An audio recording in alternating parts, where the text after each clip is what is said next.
নমস্কার,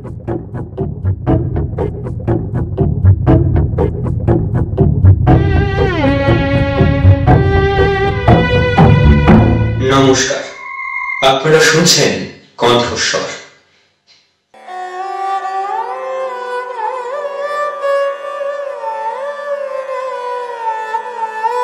রবি ঠাকুর আমাদের কাছে ঠিক কি তা আমরা নিজেরাই বুঝে উঠতে পারি না।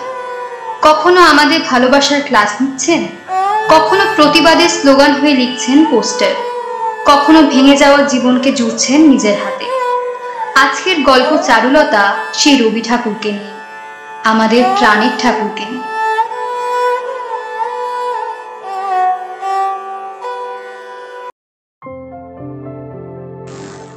উফ, এই স্বর্গে এসেও এত বিরক্ত হতে হবে ভাবিনি। চিত্রগুপ্ত, এই চিত্রগুপ্ত, আরে কতবার কতবার আর কতবার ভেবেছেন আপনা ভুলিয়া। এই, এটা গানের লড়াই হচ্ছে নাকি? ও না না কাকু স্যার, মানে আপনাকে নিয়েই তো সবসময় লড়াই চলছে। আপনাকে কট করে বাঙালি রক্ত গরম করার স্পিচ দিচ্ছে। মনে হচ্ছে স্পিচলেস হয়ে যায়। আর দাড়ি স্যার বলো না তো, গানের ওপর কপিরাইট তো এমনি হচ্ছে, এবার দাড়ির ওপরও হয়ে যাবে। যাকে যেটা বলছিলাম, কতবার বলেছে এই জব্বাটা বদলাও, এই গরমে তো আর এই জব্বাটা পরা যাচ্ছে না। কে বলেছিল আপনাকে লিখতে?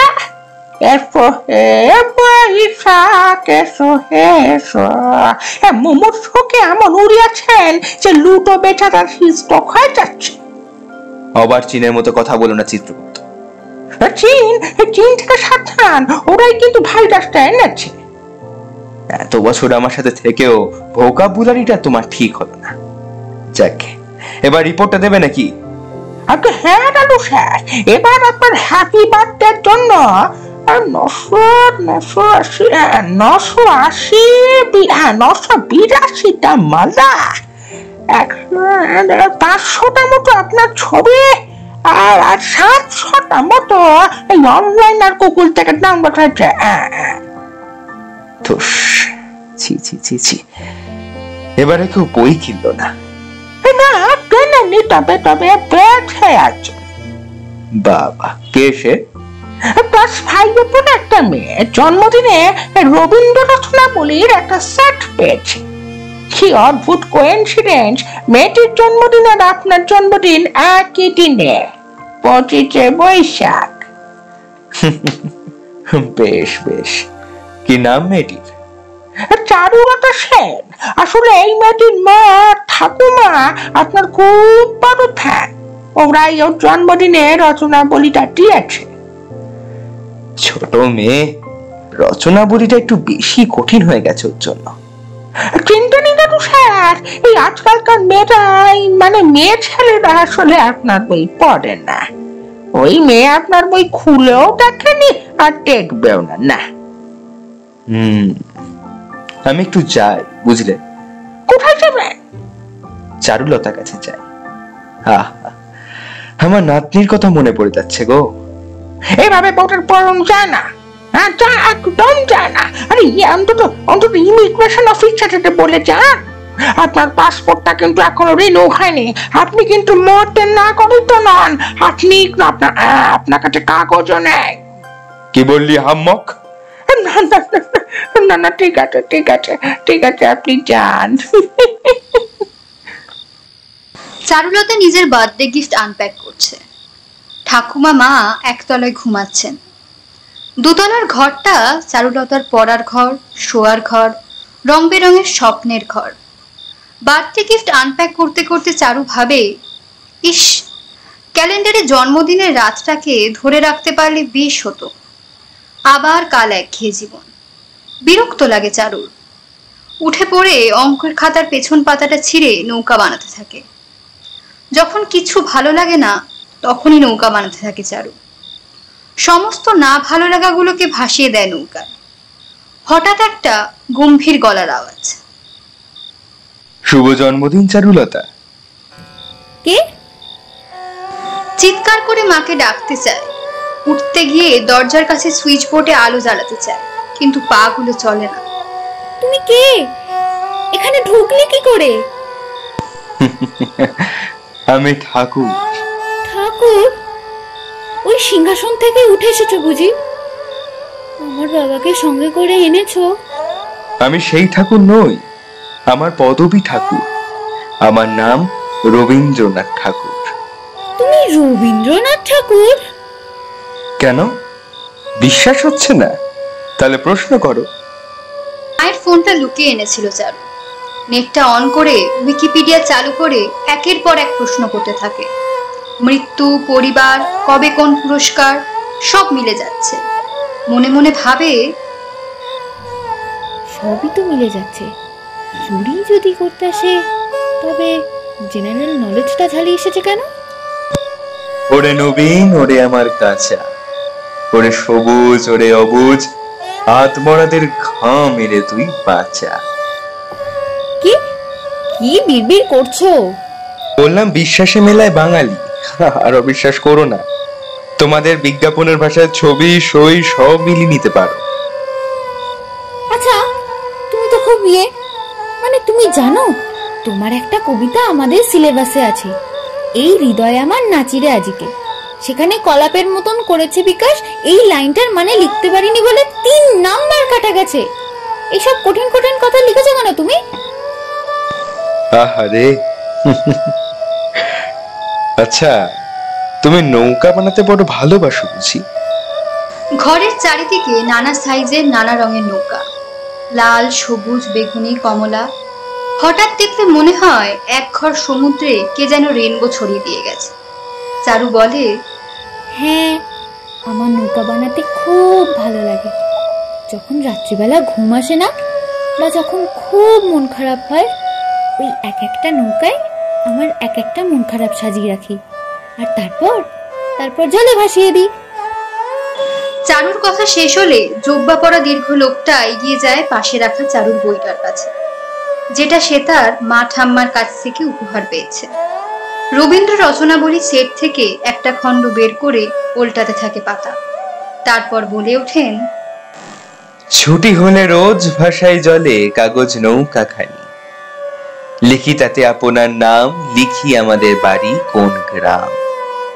বড় বড় করে মোটা অক্ষরে যতনে লাইন টানি, যদি সে নৌকা কোনো দেশে আর কারুর হাতে পড়ে শেষে, আমার লিখন পড়িয়া বুঝিবে সে অনুমানী, কার কাজ হতে ভেসে এলো স্রোতে কাগজ নৌকা খানি। চারু অবাক হয়ে তাকিয়ে থাকে লোকটার দিকে।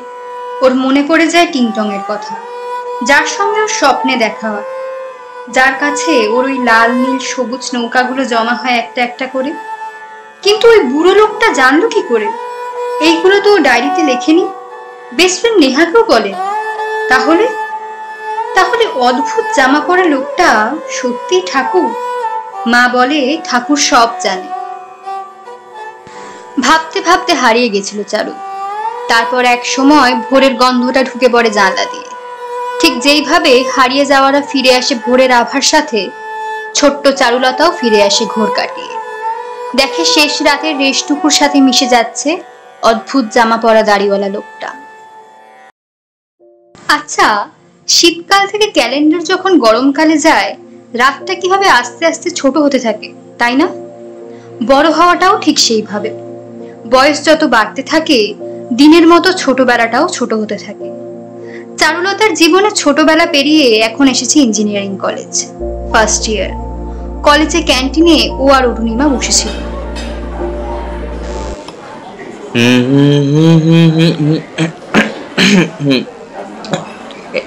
এই হাবুল, হাবুল, একটা লেবু যাবে না? আচ্ছা আচ্ছা, হ্যাঁ দে।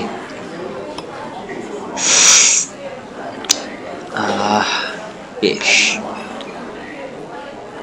যে ছিল আমার স্বপ্ন চাই, তারে বুঝিতে পারিনি, তারে বুঝিতে পারি। যে ছিল আমার স্বপ্ন চাই, তারে বুঝিতে পারিনি, তারে বুঝিতে পারি। দিন চলে গেছে খুঁজিতে খুঁজিতে, ওগো যে ছিল আমার স্বপ্নচারী। শুভক্ষণে কাছে ডাকিলে লজ্জায় আমার ঢাকিলে গো, তোমারে সহজে পেরেছি বুঝিতে, ওগো যে ছিল আমার স্বপ্নচারী। তারে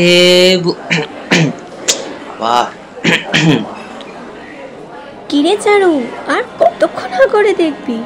এবার তো মনে হচ্ছে ছেলেটাকে গিলেই ফেলবি গিটার সমেত। বাজে বকিস না। যাই বল, অমিতদা কিন্তু টেগর সংস গুলো ভালোই গায়। টেগর সং কথাটা শুনে চারু মনে মনে একটু হাসলো।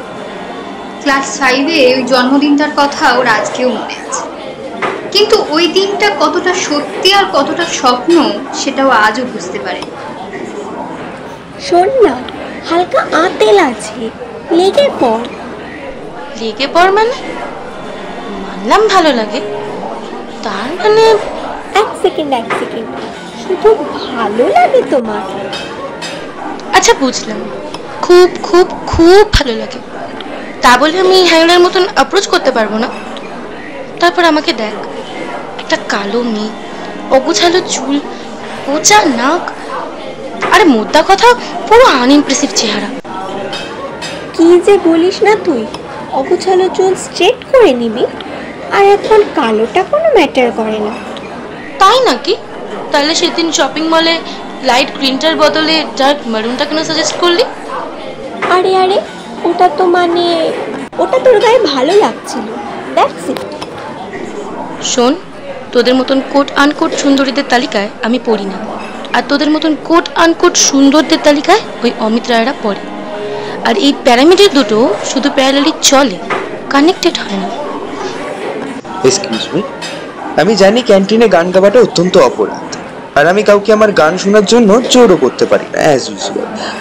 তবু রিকোয়েস্ট করছি, এত কথা বলার হলে একটু বাইরে গিয়ে বলুন বা পেছনে গিয়ে বসে বলুন, কেমন?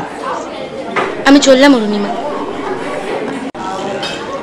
খুব খুব খুব ভালো লাগাও অপমানের কাছে ছোট হয়ে যায়। চারু বেরিয়ে যায় ক্যান্টিন থেকে। উফ, ধ্যাত্তের কি, কিছুতেই ঘুম আসছে না। ভোর 5টায় টিউশন, তারপর কলেজ, রাত 3টে বেজে গেল। হে ভগবান। ঘড়িতে রাত তখন 3টে। মন খারাপে রাতের সঙ্গে ঘুমের একদম ভাব নেই। চারু বালিশের তলা থেকে মোবাইলটা বার করে কিছুক্ষণ র্যান্ডামলি স্ক্রল করে ফেসবুকে।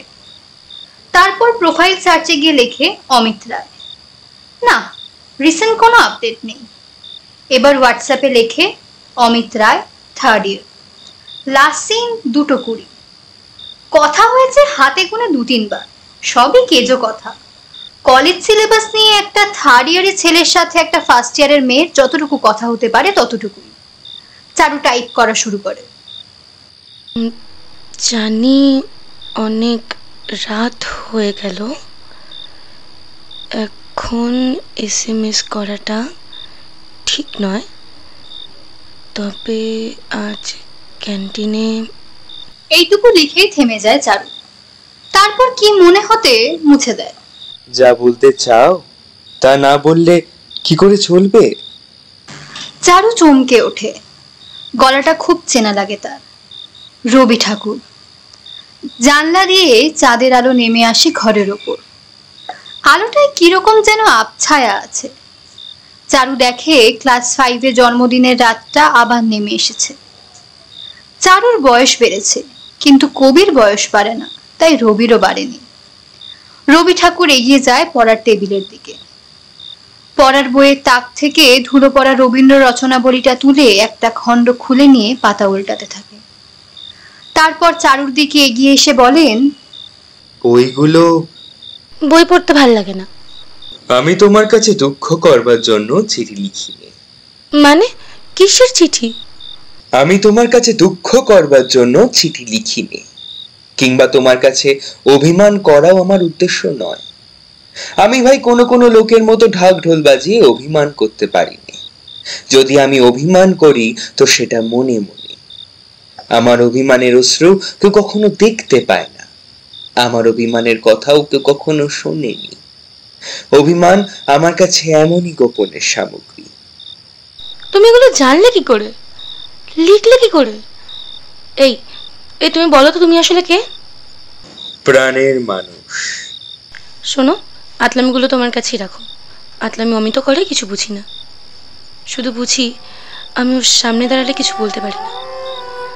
জানো কতবার আয়নার সামনে দাঁড়িয়ে রিহার্সেল দিই, পাতার পর পাতার মুখস্থ করে যাই, কিন্তু ওর সামনে দাঁড়ালেই সব গুলিয়ে যায়। পৃথিবীর সব থেকে বড় দূরত্বটা কোনটা জানো? জন্ম থেকে মৃত্যু পর্যন্ত? না, পৃথিবীর সব থেকে বড় দূরত্বটা হলো যখন আমি তোমার সামনে থাকি কিন্তু তুমি জানো না আমি তোমায় কতটা ভালোবাসি। চারুলতা আর কোনো কথা বলতে পারে না, চুপ করে তাকিয়ে থাকে আলো আধারে মিশে থাকা জোব্বা বড়া লোকটার দিকে। আর সেই সাউন্ড অফ সাইলেন্সে একটু একটু করে মিলিয়ে যায় প্রাণের ঠাকুর। আরে সরি তোরা চালিয়ে যা, আমি একটা ভালো থেকে ব্যাকগ্রাউন্ড মিউজিক দিচ্ছি। কি রে, কখন থেকে ফোন করছি তোকে, ফোনটা কোথায় বুঝেছিস? সরি ব্যাগের ভেতরের পকেটে ফোনটা। চল, আজ অ্যাসাইনমেন্টগুলো জেরক্স করতে হবে। চারু এবার ক্যান্টিনের বাকিদের দিকে তাকায়। ঠিক বাকিদের দিকে নয়, তাকায় একজনের দিকে, কিন্তু তার চোখ ও মন দুটোই অন্য জিনিসের দিকে। অরুণিমার সাথে কথা বলতে বলতে হঠাৎই ওর কানে এলো ওর মনটাকে আইসক্রিমের মতো গলিয়ে দেওয়া একটা কণ্ঠস্বর। কালো তারে বলে গায়ে মেঘলা দিনে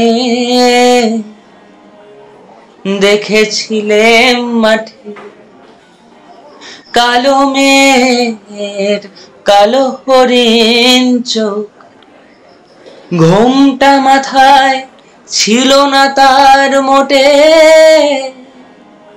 মুক্ত বেনি পিঠে পড়ে লোটে কালো, তা সে যতই কালো হোক দেখেছি তার কালো হরিণ চোখ, কৃষ্ণ কলি আমি তারে বলি।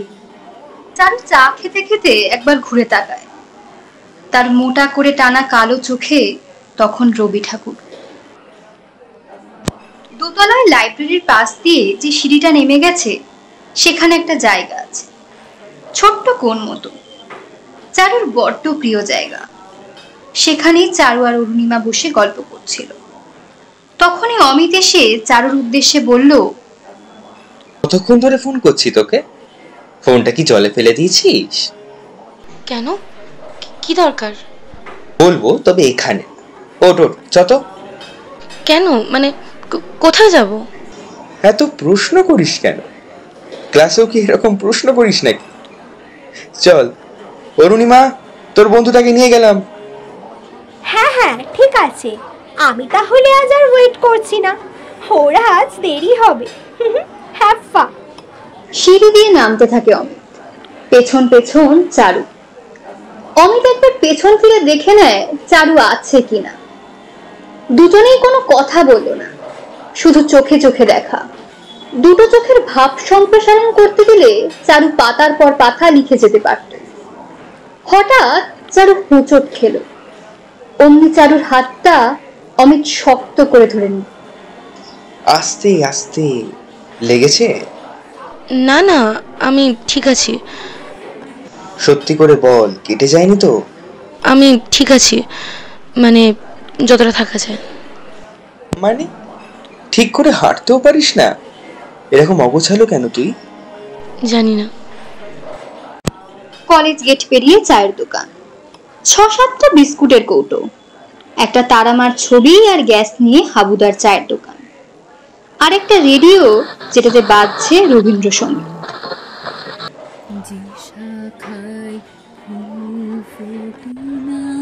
হাবুদা, দুটো লেবু। হ্যাঁ, এই তুই লেবু চা খাস তো? হ্যাঁ। হাবুদা, দুটো লেবু। তখন ওইভাবে চলে গেলি কেন? ঠিক কি করতাম? তুমি অপমান করতে আর আমি শুনতাম? ভালোবাসলে অনেক কিছু সহ্য করতে হয় চারুলতা সেন। একটু বকলেই বুঝি অপমানে লাগে। মানে? ভুল উত্তর, তুমি শূন্য পেয়েছো। কৃষ্ণকলি আমি তারই বলি। এই গানটা কেন গাইলাম বলতো? তোমার গিটারে রবীন্দ্রসঙ্গীত গাইতে ভালো লাগে, সবাই জানে। আবার ভুল উত্তর। তাই যদি হবে তবে আয় তবে সহচরী, আলোয় আমার আলো, মেঘের কোলে রোদ হেসেছে, এই সব বাদ দিয়ে আমি ওই গানটাই কেন গাইলাম? জানি না। কারণ চারুলতা সেন, তোমার চোখ দুটো ভীষণ ডেঞ্জারাস। তুমি যখন মোটা করে কাজলটা পরো তখন আমার মধ্যে যুদ্ধ শুরু হয়ে যায়। যুদ্ধ শুরু হয় সারা পৃথিবীতে। এসব কি বলছো অমিতা? তুমি আমাকে, মানে তুমি আমাকে? আমার তো মনে হতো তোমার আমাকে পছন্দই হয় না। হয় না? তুই কি করেছিস জানিস? তুই আমার মতো একটা পরিপাটি মানুষকে একেবারে অগোছালো করে দিয়েছিস। সরি অমিতা। না না, এই অগোছালো জিনিসটা আমার ভালোই লাগে। তুই যখন চুলটা ঠিক করা হলে আমাকে দেখিস, আমার ভেতরটা না তখন কেউ পিয়ানো বাজায়, গিটার টিউন করে, কনসার্ট শুরু হয়ে যায় রে। ভেবেছিলাম তুই বুঝতে পারবি, কিন্তু তুই বুঝিসনি। তখন যখন গানটা গাইলাম ভাবলাম এবার হয়তো নায়িকা বুঝতে পেরেছে, কিন্তু না। তাই এই ভর দুপুরে গরমের মধ্যে এতগুলো কথা তোকে বলতে হচ্ছে। চারুলতা সেন, আমি তোমার বিরহে রহিব বিলীন, তোমাতে করিব দীর্ঘ দিবস দীর্ঘ রজনী দীর্ঘ বরষ।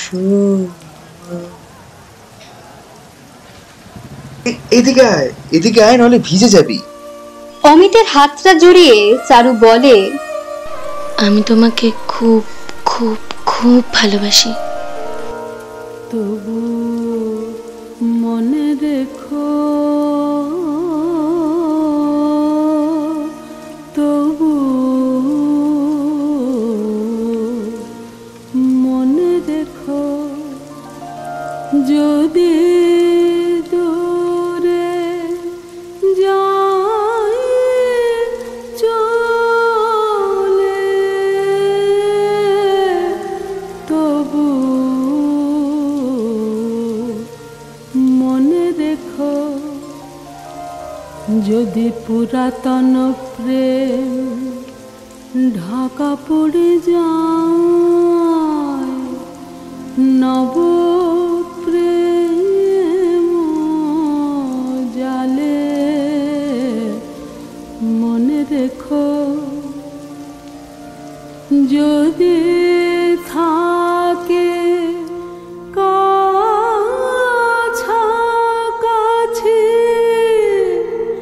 এরপর বাং খাওয়া পিরির জুড়ে, ভাগ করে নেওয়া ডিম টোস্টের চামচ জুড়ে, পাশাপাশি রাখা নোটস জুড়ে, মন ছুঁয়ে যাওয়া হাত জুড়ে শুধুই প্রেম।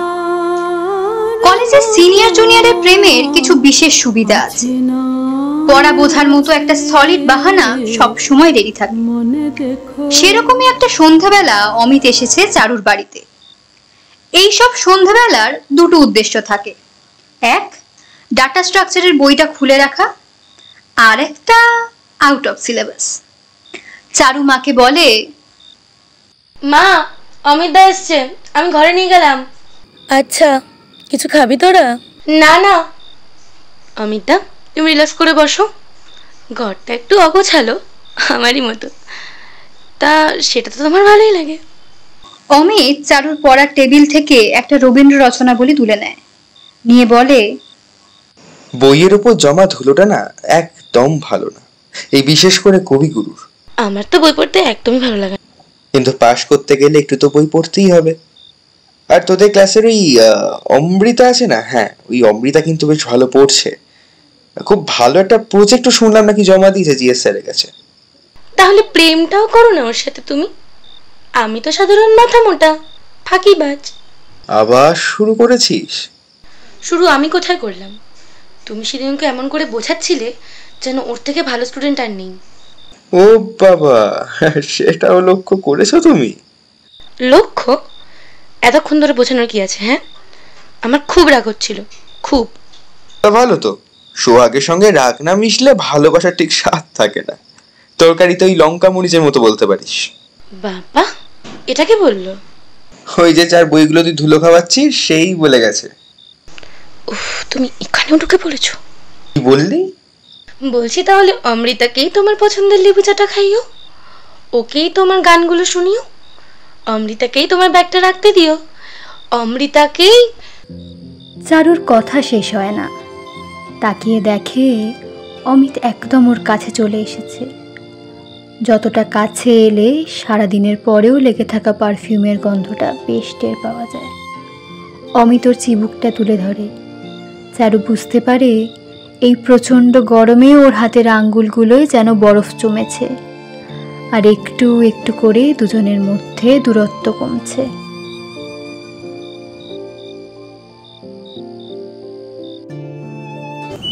পরদিন সকালে মায়ের চিৎকারে ঘুম ভাঙে চারুর। চারু, এই চারু, বাবা কি ঘুমোতে পারিস মাইরি তুই? কি হলো মা, এত চিল্লাচ্ছ কেন? অরুণিমা তোকে ফোন করে পাচ্ছে না, আমার ফোনে ফোন করেছে, এই নে। হ্যালো। হ্যাঁ, কি হয়েছে? কতবার ফোন করছি তোকে, তুই ফোনটা সুইচ অফ করে রেখেছিস কেন? তুই এক্ষুনি কলেজে আয়। অমিতার কি হয়েছে অমিতার? অমিতার বাইকটা সকালবেলা অ্যাক্সিডেন্ট করেছে। কি বলছিস তুই? তুই তাড়াতাড়ি আয় কলেজে, অমিতাকে হসপিটালে ভর্তি করানো হয়েছে। তুই কলেজে এলে একসাথে দেখতে যাব। হ্যালো চারু, চারু, চারু শুনছিস? হ্যালো। চারুর কান দুটো দিয়ে কোনো শব্দই আর প্রবেশ করছে না, পুরো শরীরটাই যেন কেউ অবশ করে দিয়েছে। তবু টলতে টলতে কোনো মতে রেডি হয়ে কলেজে যায়, সেখান থেকে হসপিটাল। ইমার্জেন্সি ওয়ার্ডের সামনে বেশি লোককে দাঁড়িয়ে থাকতে দেয় না, তবু চারু দাঁড়িয়ে থাকে। এ এক অদ্ভুত অপেক্ষা, যার মধ্যে স্বস্তির নিঃশ্বাস ছাপিয়ে রয়েছে দম বন্ধ করা অস্বস্তি। চারু নিজের মনটা ডিস্ট্র্যাক্ট করার চেষ্টা করে নানাভাবে, কিন্তু তাও সবকিছু ছাপিয়ে ওর মনে সব খারাপ সম্ভাবনাগুলোই মাথা চাড়া দিচ্ছে। ইমার্জেন্সি থেকে এক ডাক্তার বেরিয়ে এলো। অমিত রায় বাড়ির লোক কেউ আছেন? আই এম এক্সট্রিমলি সরি, এত ব্লাড লস হয়েছে। হেলমেটটা পরে থাকলেও হতো, আসলে মাথাটা যেভাবে। চারুর কানে আর কোনো কথাই ঢুকছে না, এক পা করে পিছিয়ে যেতে শুরু করে সে। শোন না মা, আমি আজ একটু শুই না তোর সাথে? না মা, দরকার নেই। শোনা মা আমার, আমি থাকি আজকে রাতটা। উফ, বললাম তো দরকার নেই, তুমি যাও। মা বেডরুমের আলোটা বন্ধ করে লাইট ল্যাম্পটা জ্বালিয়ে চলে যায়। রাস্তার ল্যাম্প পোস্টের কিছুটা আলো ঘরের মধ্যে এসে পড়েছে। চারু ঘরটা দেখে, এই চাদরে, পড়ার বইয়ে, এমনকি ধুলো মাখা রবীন্দ্র রচনাবলীতেও লেগে আছে অমিতের ছোঁয়া। জীবনের মধ্যে কোথাও যে কিছুমাত্র ফাঁক আছে তা তখন আমি জানতাম না। এমন সময় কোথা হইতে মৃত্যু আসিয়া এই অত্যন্ত প্রত্যক্ষ জীবনটার একটা প্রান্ত যখন এক মুহূর্তের মধ্যে ফাঁক করিয়া দিল, তখন মনটার মধ্যে কি ধাঁধাই না লাগিয়া গেল। যা আছে যাহা রহিল না, এই উভয়ের মধ্যে মিল করিব কেমন করিয়া? আচ্ছা, তুমি তুমি তো ঠাকুর, তোমার নিশ্চয় অনেক শক্তি আছে।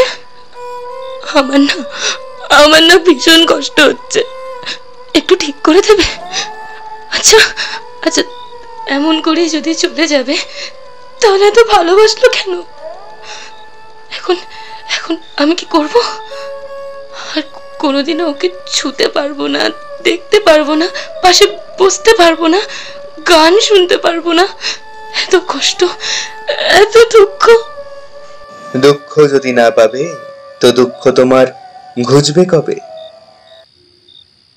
হঠাৎ একটা আওয়াজ হয়, ওর ফোনে একটা নোটিফিকেশন আসে।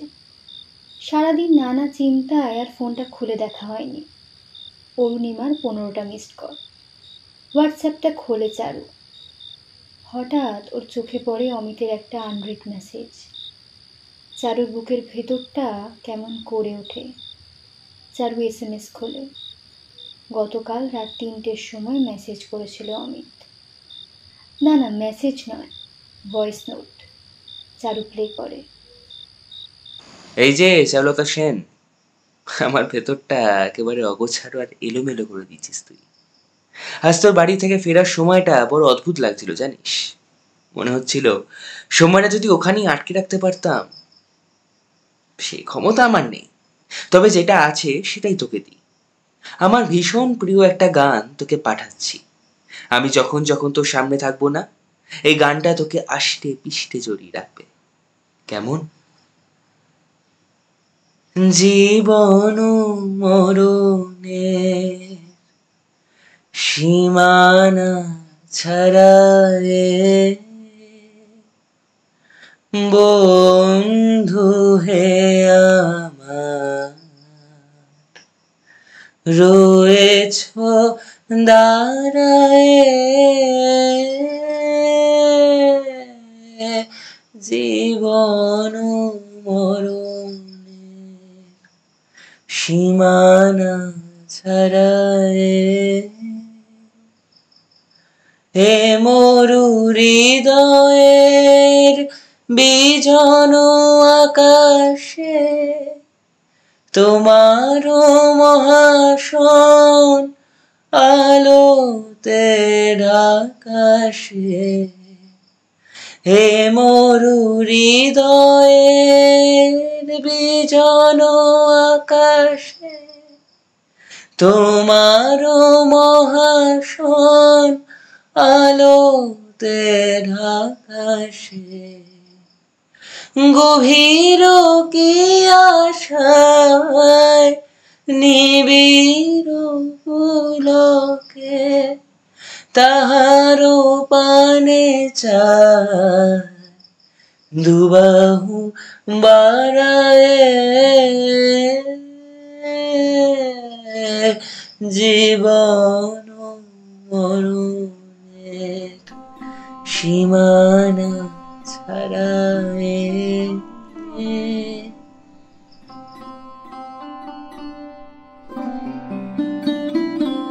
চারু দেখে তার সমস্ত দুঃখ, অভিমান, সমস্ত উথাল পাথাল করা কান্না একটু একটু করে শান্ত হচ্ছে, ঘুমিয়ে পড়ছে। ওই দাড়িওয়ালা জোব্বা পরা লোকটা একটু একটু করে আচ্ছা হয়ে আসছে, আর সেখানে দাঁড়িয়ে মুচকি ভাবে হাসছে অমিতটা। বুঝতে পারে অমিতকে কোনো দিনও ছেড়ে যায়নি, আর কোনো দিনও ছেড়ে যাবেও না।